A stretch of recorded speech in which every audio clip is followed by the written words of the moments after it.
Hello, my name is Liz Thompson, and this is a video for IME 315, Financial Decision Making for Engineers at Cal Poly San Luis Obispo. This video is on defining alternatives.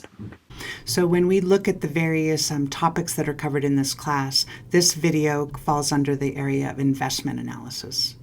So when we're looking at alternatives, we have to really decide about how it is we're thinking about that. And sometimes it's easy to decide alternatives that, you can just do this or this, and it's very simple to just do that. We should always remember, though, that there is what's called a do-nothing alternatives.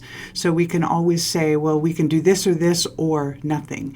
Now, oftentimes that's not really considered because we feel like we absolutely have to do it, but we need to think through that process of being able to think about that there's always do nothing.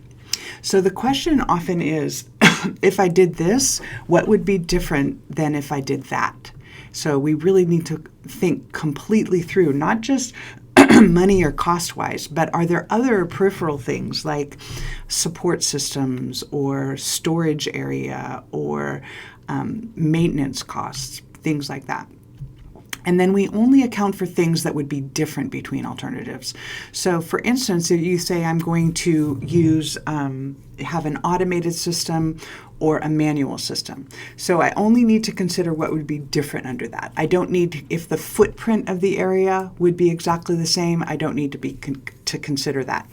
If the rent of the facility, if the insurance would be the same, I don't need to consider that. So all I'm considering are things that are different between the alternatives. So as an example, we will look at, should we buy this pump or that pump? So this pump or that pump, and we have two different options. So it's kind of simple to look through, well, what are the different costs, what are the different maintenance expenses, etc.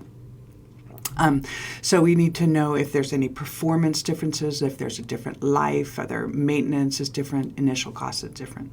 Another example is lease versus buy of equipment. So if you lease a piece of equipment, so even just like a car or something, we put a small amount down and then we have payments over time and then a payment at the end that's often different. But if we purchase the equipment, we have a larger down payment and then a release at the end. So that would be also different.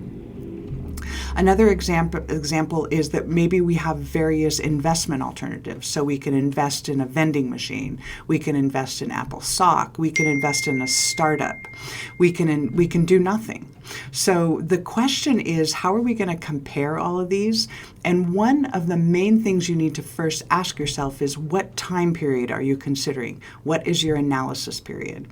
And then the sort of answer to that is you need to always have equal time periods when you're evaluating something. So you need to say, well, I'm going to evaluate this over 6 years and then do the analysis period that way. And really ask yourself, if I buy Apple stock, will I sell it in 6 years?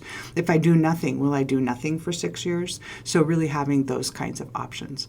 The other thing is these all need to be mutually exclusive. Like you're not going to invest in a vending machine and an Apple stock. You're going to do one or the other. Now you can form alternatives in a way where you say, I'm going to invest in vending, Apple stock, that's one option. Invest in vending alone, invest in Apple stock alone, invest in vending, Apple stock, and a friend's startup. So you can combine them so that they become mutually exclusive, but they absolutely have to be mutually exclusive when you're comparing. So one example is an automated assembly line. So this is a very common thing in industrial engineering to consider when you're looking at evaluation of alternatives. So the options would be, are you going to automate it or are you going to, you're going to automate it or are you going to have a manual operation? So the one on the upper left is a manual and the lower right is an automated. So again, you will have to look at what changes between the two. Labor costs, obviously, machinery costs, obviously, production rate, utilities possibly, and then how would that impact dollars? So you remember in engineering economy, we think through dollars. So if it's quality difference, we need to convert that to dollars. So less low low-cost manual labor, but additional high-cost labor, possibly, if we need somebody to run the automated machines. So that would be an impact. No conveyor, but a higher cost in automated machines and the higher maintenance costs, possibly. But it's increased production, maybe possibly more profit, possibly increased use of utilities, electricity. So if we look at the other side of it, we really need to look at, okay, what is the change? Remember, I talked about it's not what will stay the same, but what will change. So is the base production going to increase? Is the facility going to be the same? Is it going to be the same managers, same delivery methods? And often the answer is yes to all of these items. So I hope that helps you to look at alternative evaluation and how that you go through deciding how to do alternatives.